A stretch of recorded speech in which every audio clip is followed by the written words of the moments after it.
We can switch between Peter and Miles with one press of a button in Marvel Spider-Man 2 and zip through new parts of New York at an insane new speed. Yes, the new Spider-Man 2 gameplay blew my expectations out of the water. Let's also go over a ton of new info we learned after watching the trailer, starting with Peter's Symbiote Powers. Because as soon as the gameplay starts, we can immediately see Peter activating the black suit and going ham with some brutal new attacks. And I say activate because if you look closely, you can see he's wearing the familiar advanced suit before the symbiote covers his body and gives him this new, more organic looking black suit. My guess from this is that we'll see the same thing with other suits, so that regardless of which one you pick, once you activate your symbiote powers, the black suit takes over and you'll look like this. Which would make outfit variety a bit less exciting, but it makes sense with the new set of symbiote abilities we get to use. We already see some examples as Peter immediately opens up combat by extending his arm and slamming an enemy into the nearby truck, and then follows up by turning himself into a wrecking ball and slamming into the remaining enemies. If you pay close attention, you'll see that both these attacks trigger cooldowns on this element of the HUD bound to L1, which I'm going to be calling the ability wheel for now. I get the feeling it's going to be very similar to how Miles' Venom powers worked in his game, except Peter's symbiote attacks are looking a lot more brutal. The cooldown on them is pretty long, like we don't see them reset during this combat sequence, so you can't spam them. But considering how strong these are, that actually makes sense. I mean, just look at this move that allows you to shoot out multiple tendrils to lift enemies up and slam them back to the ground. But your new enemies are more deadly too, and dodging out of the way won't always be enough. The PlayStation blog notes that some attacks can't simply be dodged and will require a parry to properly evade them. And we can actually see that in this footage where this Craven Hunter is performing an attack with a yellow warning, which I'm assuming means it's an undodgeable attack. And then as soon as the attack is about to hit, the warning sign above Peter's head turns red, likely noting the timing window for a parry, and then he deflects the attack with his symbiote powers. Combat in general feels more brutal, especially your finishing moves while wearing the black suit. They're definitely missing some of the friendly neighborhood Spider-Man vibes, and Peter even sounds a lot angrier in combat too.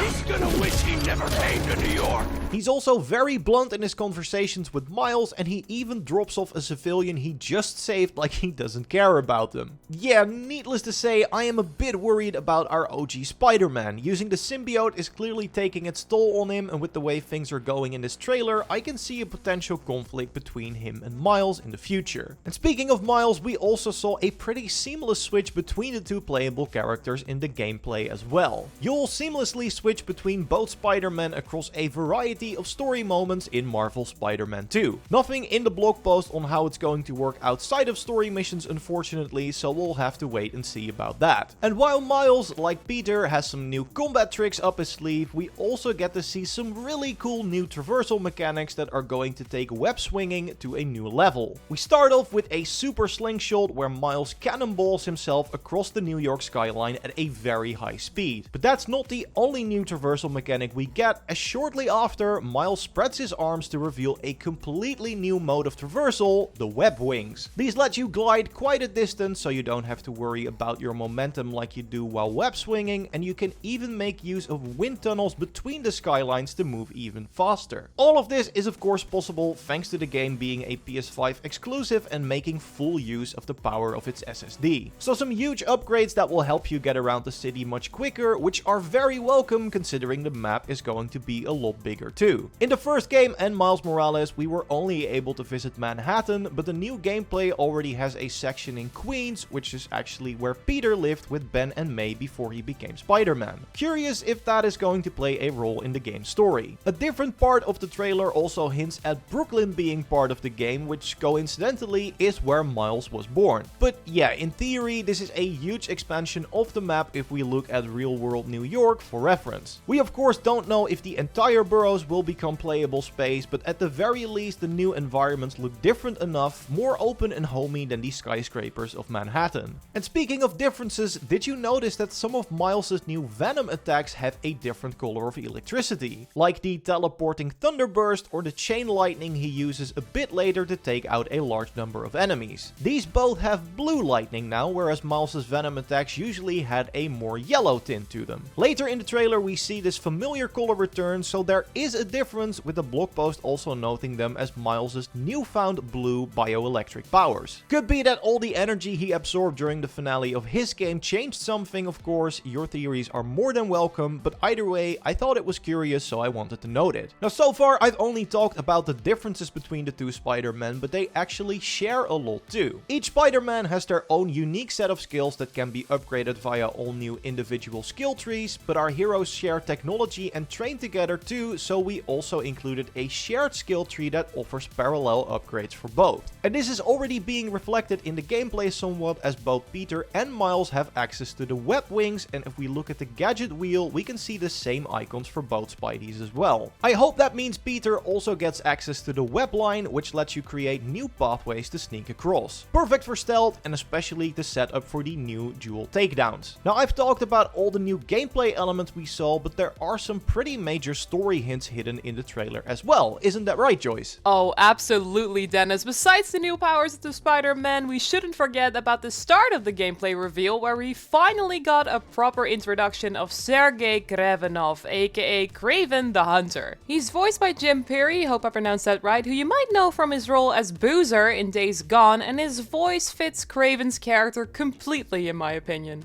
The great hunt begins. His design looks amazing and terrifying at the same time, with a strong opening that shows what he's capable of. He's searching for an equal, and after his latest failure, he's ready for a change of scenery. Well, lucky for him, his hunters found a new place to look into, the lovely city of New York, where a variety of superhuman beings are shown on the tablet around Manhattan, Queens, and Brooklyn. We see a ton of returning characters from the first game, starting with Black Cat, aka Felicia Hardy, who we know survived after the events of the City That Never Sleeps DLC and has supposedly gone straightish, which means that she tries her best not to act like a criminal. But knowing Felicia, she might not hold on to that promise, but still we could see a different side of her in the sequel. Moving on to the Prowler, aka Aaron Davis, who's of course Miles Morales' uncle, and he also played a huge role in Miles' standalone game. He went to prison for 2 years after he turned himself in to expose Roxxon's crimes, so correct me if I'm wrong here, but he should still be in jail at the time of this game, so interesting that he also appears on the map. Your theories are of course more than welcome. We also spot the return of Tombstone on the map, who should be in prison after the events of the first game, but I guess looking at the map marker that he is out. Moving a bit down the map, we see the two Spider-Man. Love how they are both called the same here. Taskmaster is back, who we sort of defeated in the first game after doing as many combat challenges to see if Spider-Man was worth his time, and then he disappeared. I wonder if he's ready for round 2, and if we see the same type of challenges again in the sequel. Next, we've got every villain who's stuck in the raft. We see a list on the left side of the screen here. Vulture, Rhino, Dr. Octopus, aka Dr. Octavius, Electro, and Kingpin. We do miss one villain, however, on this list, who we do spot on the map, Shocker. He was supposed to be locked up in there too, so what is he doing out and about? Maybe he's released on parole again, we will see. And now let's go over 2 new characters that we've only heard of, but we've not seen in full glory before in Marvel Spider-Man, Wraith and Lizard. Of course, everyone who played the City That Never Sleeps DLC of the first game got some goosebumps after seeing the name Wraith appear. If you don't know what I'm talking about, then I highly recommend you play that content to catch up on those interesting story details. And finally, we've got Lizard, also known as Dr. Kurt Connors, who is an Oscorp scientist in this game. We already got a brief introduction of him in the mid-credit scene of Spider-Man Miles Morales, where he's examining and studying Norman Osborn's terminally ill son Harry, and at one point Norman orders him to release Harry from his stasis pod in spite of his unstable condition. Probably a bad idea, Dr. Connors. And looks like at least one of Kraven's targets is Lizard, as we see Kraven's hunters go after him, and it's up to Peter to stop them. It's gonna be tough looking at these insane action sequences where Lizard shows off his powerful moves. Peter also has another motive for rescuing the Doctor, as he mentions that he is the only one who can save Harry from dying. Another story hint that popped up to me was the fact that it was the first time for Miles to see Peter wearing the black suit, mentioning the new threats when they are investigating the Harlem fish market. While it seems that Peter has been using the powers for at least a few days now. Either way, according to James Stevenson, the community director at Insomniac, we barely scratched the surface on this game and story, so there should be way more for us to discover. Unfortunately, they could not give us a proper release date yet, as they note in the PlayStation blog post, but they are on track for fall 2023 and hope to be be able to share a final release date soon. We should also stay tuned for future updates, including edition information and pre-orders. When we know more, we will of course let you know here, so totally subscribe to miss nothing on any Spider-Man content. A like on this video would really help us out, and if you would like to watch our full reaction to the gameplay reveal, you can watch it here by clicking on the screen. Thanks for watching, and we'll see you in the next one. Goodbye!